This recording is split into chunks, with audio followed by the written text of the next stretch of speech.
Assalamualaikum warahmatullahi wabarakatuh. Halo Sobat Kuarantin. Selamat datang di Cubus Podcast. Podcastnya Balai Besar Uji Standar Karantina Hewan, Ikan, dan Tumbuhan. Bersama saya Yayu, host podcast hari ini.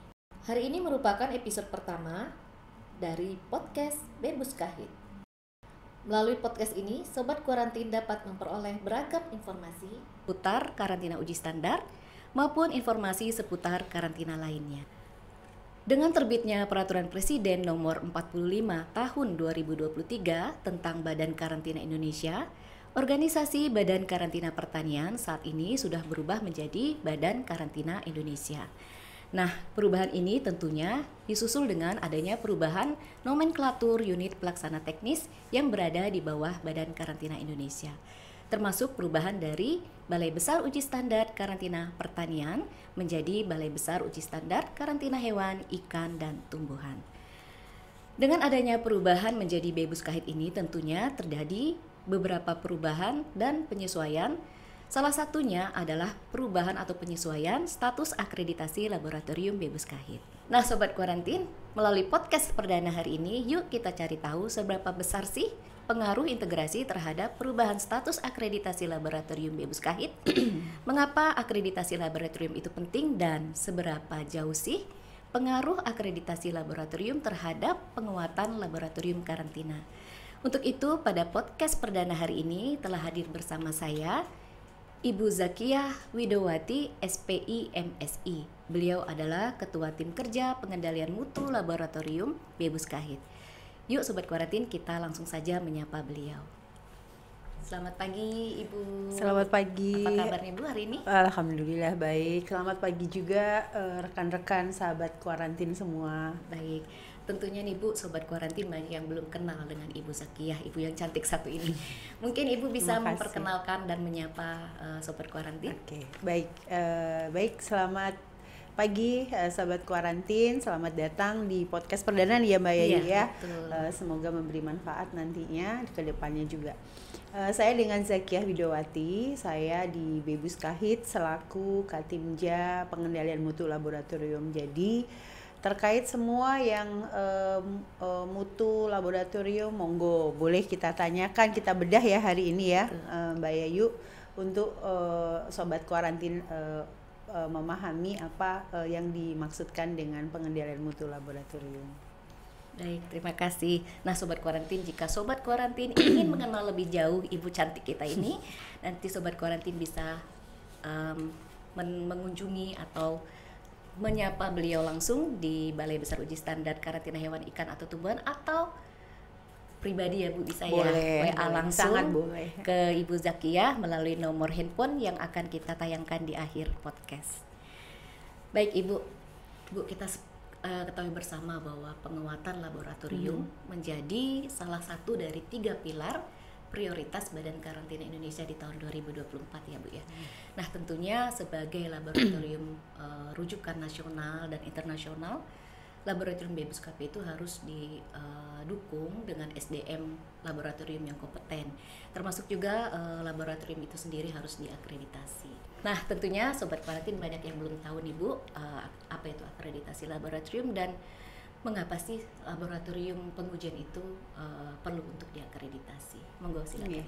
Baik, terima kasih Mbak Yayu. Ini pertanyaan yang sering ditanyakan sama orang yang kenapa sih laboratorium itu perlu diakreditasi. Jadi sebenarnya akreditasi itu menjadi penting Mbak Yayu. Sebenarnya adalah bagian dari pengakuan kompetensi dari suatu laboratorium. Ini juga untuk mengembangkan menumbuhkan kepercayaan ya daripada pengguna jasa laboratorium bahwa laboratorium itu memiliki kompetensi yang tentunya tidak bisa diukur sendiri ya. Dia harus memenuhi standar requirement yang diperlukan sebagai laboratorium penguji. Dalam hal ini adalah ISO IC 17025/2017 yang memang menjadi bagian dari standar internasional dan itu harus diacu oleh seluruh laboratorium pengujian di seluruh dunia, dan ini bagian yang menjadi penting gitu. Berarti yang mengakreditasi itu kan ya Bu? Ya, kalau di setiap semua negara memiliki lembaga akreditasi. Nah, di Indonesia sendiri kita mengenal Badan Standarisasi Nasional, dan salah satu Komite Akreditasi Nasional itu yang memiliki tugas di dalam mengakses dan memastikan kompetensi setiap laboratorium penguji di Indonesia. Telah memenuhi standar sesuai dengan ISO IEC 17025. Tentunya ada standar tadi Betul, disebutkan ya, ada standar betul. acuan ISO IEC 17025. Iya. 2011 yang terbaru, 2017. betul. Itu kan dari tahun 2005, kemudian direvisi 2008, dan yang terbaru adalah 2017. Dan juga edisi. tadi ada selain ISO 17025 Iya. ada ISO 9001. Betul, 9001. Jadi Itu tentang apa Bu kalau ya, 9001? kalau 9001 itu terkait dengan pelayanan publik ya. Bagaimana sebenarnya karena penting ya menjadi karena kita bekerja di karantina, di mana akreditasi itu dan sertifikasi ya lebih tepatnya. Kalau 9001 itu jatuhnya ke sertifikasi. Jadi kita tersertifikasi sebagai dalam konteks pelayanan publik ya. Jadi setelah memenuhi 9001 itu menjadi penting karena kita karantina itu sebagai layanan jasa. Betul, sebetulnya ya. Karena kita memberikan jaminan untuk produk-produk yang akan kita ekspor ke negara mitra. Begitu juga kita harus mampu menjaga dalam konteks proteksi sebagai trade barrier juga untuk keamanan hayati itu. Jadi kedua akreditasi tadi itu menjadi bagian yang memang tidak boleh terpisahkan dari layanan karantina. Nah, kalau boleh tahu nih Bu, yang diakreditasi itu apakah termasuk dengan metode pengujiannya atau apa saja nih Bu yang perlu diakreditasi? Oke. Jadi kalau di pemenuhan persyaratan untuk akreditasi laboratorium itu ada syarat manajemen dan tentunya teknis, Mbak Yayu ya. Jadi untuk beberapa persyaratan manajemen tentunya itu sangat mengatur bagaimana komitmen suatu laboratorium itu mampu memenuhi standar kualifikasi yang memang sudah ditentukan. Nah, salah satu yang tadi disebutkan untuk di persyaratan teknis itu tentunya metode. Metode karena kenapa sih diperlukan akreditasi seperti tadi mengacu bahwa kita adalah sebagai penjamin dalam konteks perdagangan. Kita ingat bahwa dalam konteks perdagangan internasional kita mengenal namanya TBT. Jadi Technical Barrier to Trade, di mana tidak boleh ada penghalang lain yang bisa menghalangi perdagangan. Kita sudah masuk ke era perdagangan global ya, perdagangan global. Jadi sehingga yang bisa kita sebagai trade barrier kita itu adalah bagaimana pemenuhan SPS ya, sanitary phytosanitary measurement, di mana dalam konteks harmonization itu kita punya 3 pilar yang harus dipatuhi secara internasional yang diatur oleh WTO. Kalau untuk karantina hewan, kita mengenal karantina hewan dan karantina ikan itu kan termasuk kita tahu organization yang mengeluarkan standar pengujian untuk internasional namanya World Organization of Animal Health ya, dulunya OIE. Kemudian kalau untuk yang karantina tumbuhan kita mengenal yang namanya International Plant Protection Convention. Jadi di mana itu yang mengatur IPPC untuk pengujian di karantina tumbuhan. Jadi equalisasi dengan equal dengan standar yang diterapkan di internasional di negara mitra itu memberikan jaminan mutu terhadap produk kita melalui jaminan mutu dari hasil pengujian. Termasuk kodeks juga mungkin ya? Betul. Kalau untuk food safety food safety kita ingat di Undang-Undang 21 Mbak Yayu, kita sudah mengekstensi terkait keamanan mutu pangan dan pakan ya. Nah, sehingga acuannya juga ya tadi 3 pilar tadi, WOAH, IPPC, kemudian Kodeks Alimentarius untuk food safety-nya. Iya, menarik sekali ya Sobat Kuarantin penjelasan dari Ibu Zakia bahwa akreditasi itu sangat penting, khususnya kita sekarang memasuki perdagangan global. Betul, ya. Salah satunya untuk menjamin bahwa hasil pengujian kita itu tepat dan akurat ya Bu. Tentunya.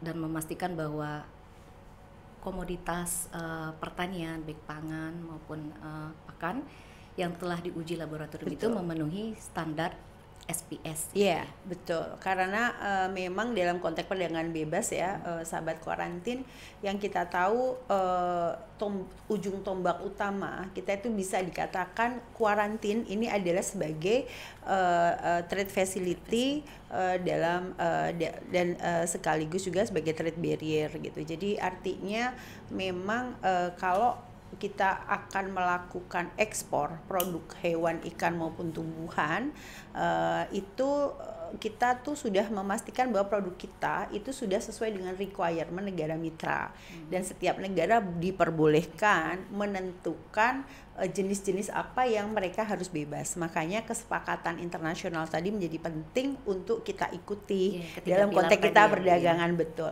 Begitu juga bagaimana kita mau menahan laju importasi produk-produk yang masuk ke Indonesia. Kita tidak boleh kita sampaikan bahwa negara kita sudah ada produk ini, itu tidak diperbolehkan dalam WTO, dengan aturan WTO tidak boleh, melainkan kita harus memastikan bahwa produk yang akan masuk itu memiliki kans berbahaya di dalam konteks penyebaran penyakit ya, terkait dengan SPS agreement tadi. Sehingga Quarantine dalam hal ini sebagai trade barrier, dia harus mampu memproteksi dan menahan laju importasi yang masuk di Indonesia melalui pengujian bebas dari penyakit yang memang kita sudah tentukan sesuai, karena kita equal dengan negara mitra. Seperti itu. Menarik ya Sobat Quarantine ya. Nah, Bu, kembali lagi tentang integrasi dan perubahan atau penyesuaian status akreditasi. Nah, sejak bergabung menjadi atau sebelum bergabung menjadi Bebus Kahit, tentunya nih baik Bebus KP maupun Bus KIPM masing-masing kan sudah mendapatkan atau memiliki akreditasi. Betul. Nah, dengan bergabung menjadi Bus Kahit, bagaimana Bu dengan status akreditasinya? Dan karena kan kita tahu nih dua instansi yang bergabung menjadi satu, tentunya terdapat kondisi laboratorium berbeda atau beragam, sarana prasarana, dan juga kompetensi personil, juga tadi status akreditasinya.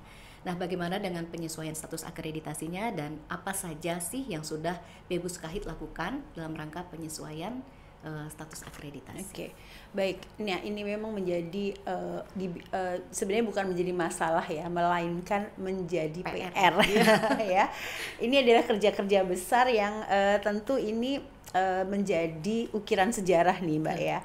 Karena kita tahu Quarantine dulu pernah bergabung hewan, ikan, tumbuhan, kemudian 2002 kita berpisah dengan berbeda kementerian, dan kemudian kita digabungkan lagi dalam lembaga yang besar, dan tentunya penyesuaian itu tentu ada Mbak Yayu.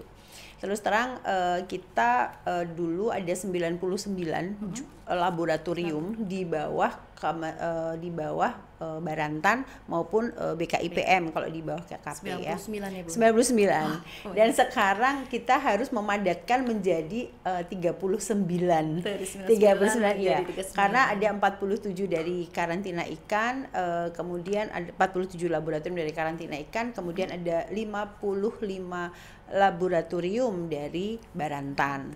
Nah, ini merupakan tantangan ya, tantangan yang besar. Bagaimana kita mengintegrasikan, bukan hanya mengintegrasikan dengan ex Barantan dengan BKIPM ya, tetapi juga mengintegrasikan juga beberapa layanan akreditasi maupun sertifikasi. Ini juga PR juga.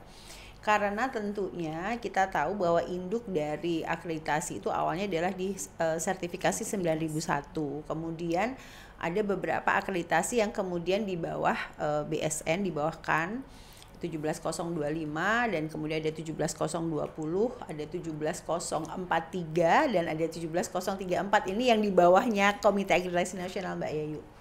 Nah, bagaimana dengan bus-bus juga sama. Alhamdulillahnya antara Bus KIPM dengan Bebus KP sama-sama terakreditasi 17025, 17043. Jadi nggak terlalu sulit sulit karena kita hanya mengintegrasikan dari sisi dokumen saja.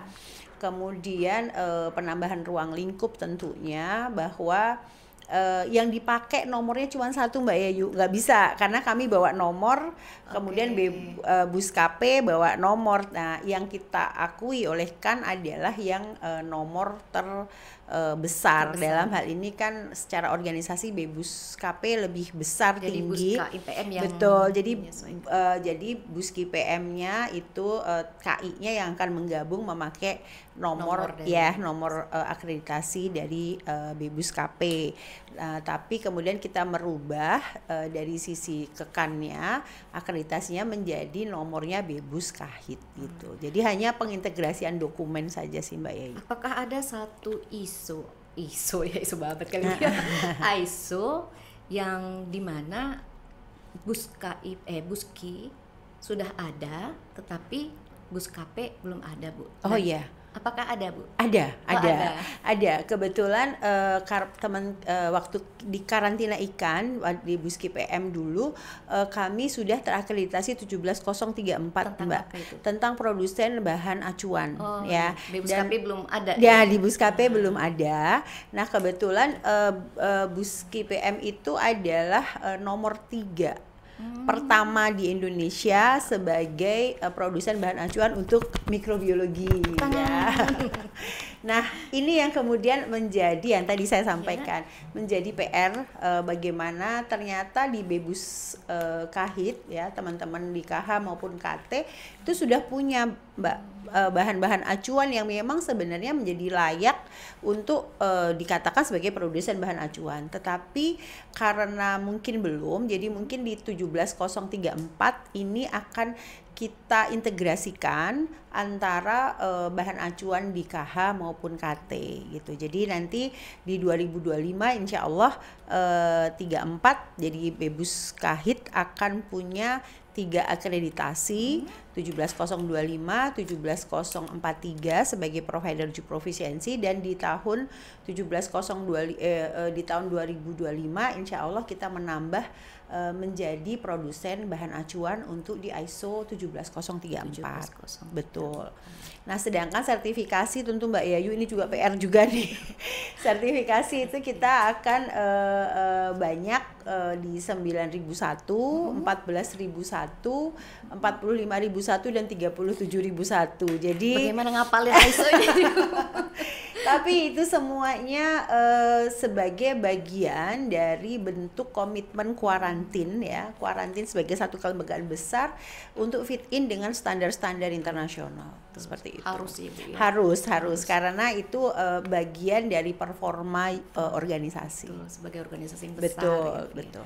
Jadi tadi ada 3 yang nantinya akan 3 yang di bawah Komite Akreditasi Nasional itu ada 3 dan 17034. Semoga ya Bu ya. Ya, amin. Segera. Terima kasih. Nah, Sobat Kuarantin, banyak sekali ternyata ya ISO yang harus dihafal ini Bu. PR buat saya nih. Tapi sebenarnya ini akan diadopsi juga oleh rekan-rekan kuarantin semua. Memang yang untuk 43 dan 34 itu spesial hanya punyanya BEBUS KAHIT saja. Gitu. Tapi kalau untuk teman-teman kuarantin di UPT layanan, mereka harus terakreditasi 17020 sebagai satu lembaga inspeksi. Karena kita tahu kuarantin punya fungsi inspeksi juga di situ.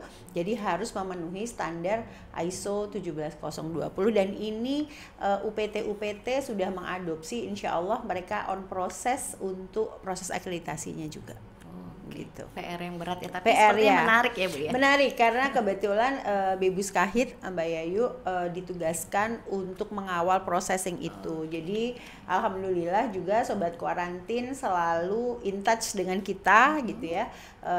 Dan selalu mengikuti apa yang menjadi arahan dari Komite Akreditasi Nasional untuk bagaimana proses surveillance dari lembaga tersebut itu on time ya. Jadi on schedule juga sesuai dengan apa yang memang sudah dijadwalkan oleh Komite Akreditasi Nasional. Oke, kita doain ya Bu, semoga semua laboratorium di semua UPT lancar semua. Ya, lancar semua dan sudah terakreditasi semua ya Ibu ya. Betul. Nah, baik Ibu. Ini informasi yang sangat menarik ya Sobat Kuarantin tentang akreditasi, tentang beberapa ISO yang Sobat Kuarantin perlu tahu terkait laboratorium pengujian. Nah, Ibu terakhir nih Bu. Iya. Apa sih Bu harapan Ibu untuk laboratorium BEBUS KAHIT ke depannya secara khusus dan untuk laboratorium karantina secara umum? Iya. Terima kasih Mbak Ayu. Saya masih bersemangat sekali nih ya untuk bagaimana mengintegrasikan teman-teman KH, KT dan KI untuk menjadi satu Barantin yang kuat gitu ya. Jadi Bebus Kahit punya peran yang besar Mbak Ayu.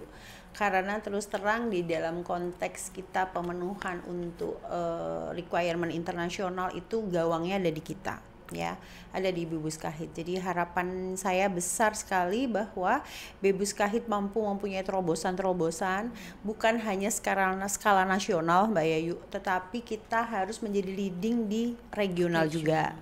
Dalam hal ini kita akan inisiasi sebagai provider uji profisiensi untuk tingkat regional Mbak Yayu. ASEAN mungkin ya? Ya, untuk ASEAN, untuk di perjanjian BIM EAGA, Brunei, Indonesia, Malaysia, Filipina yang One Borneo itu kita sepakati bahwa Indonesia akan didapuk menjadi provider uji profisiensi untuk fish disease gitu ya, untuk fish disease. Jadi posisinya sudah mulai harus merambah ke regional nih Mbak Yayu ya.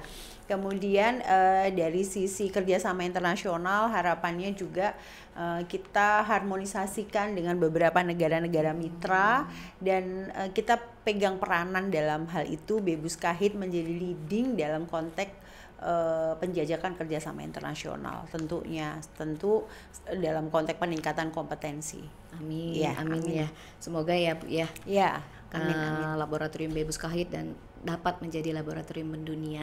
Amin. Sesuai dengan harapan kepala badan seperti Iya, ini. tentunya dan tentunya karena Bebus Kahit ini adalah sebagai lab acuan kuarantin secara keseluruhan, tidak hanya kita saja yang maju, tetapi laboratorium lingkup kuarantin mau tidak mau akan terdorong juga dengan peningkatannya kompetensi Bebus Kahit. Betul. Baik. Menarik ya Sobat Kuarantin. Harapan dari Ibu Zakia kita doakan semoga terlaksana dan tercapai demi laboratorium kuarantin. Nah, saya rasa kita sudah banyak mengobrol nih Bu tentang akreditasi. Terima kasih banyak. Terima kasih. Informasinya sangat Kasih, Mbak berguna Yayu. buat saya dan Sobat Kuarantin. Ya, semoga bermanfaat dan membuka Pastinya. wawasan Pastinya, teman-teman Sobat Kuarantin tentang pemahaman akreditasi tersebut. Baik, terima kasih. Oke Sobat Kuarantin, tidak terasa 20 menit kita sudah bersama dengan Ibu Zakia pada podcast perdana Qbus Podcast. Kalau boleh saya simpulkan sedikit dari hasil bincang-bincang saya bersama Ibu Zakia pada podcast perdana hari ini, bahwa proses akreditasi laboratorium itu sangat penting bagi laboratorium Bebus Kahit. Salah satunya untuk mendapatkan pengakuan formal sebagai laboratorium pengujian yang kompeten dan juga laboratorium yang mampu menghasilkan hasil uji yang tepat dan akurat. Dan juga pada akhirnya dapat mendukung atau meningkatkan kepercayaan dan kepuasan masyarakat dalam menggunakan layanan pengujian di Bebus Kahit. Dan pastinya ya Ibu, dapat mendorong laboratorium Bebus Kahit menjadi laboratorium karantina yang kuat. Iya, siap. Apa itu kompeten, unggul, amanah dan tangguh.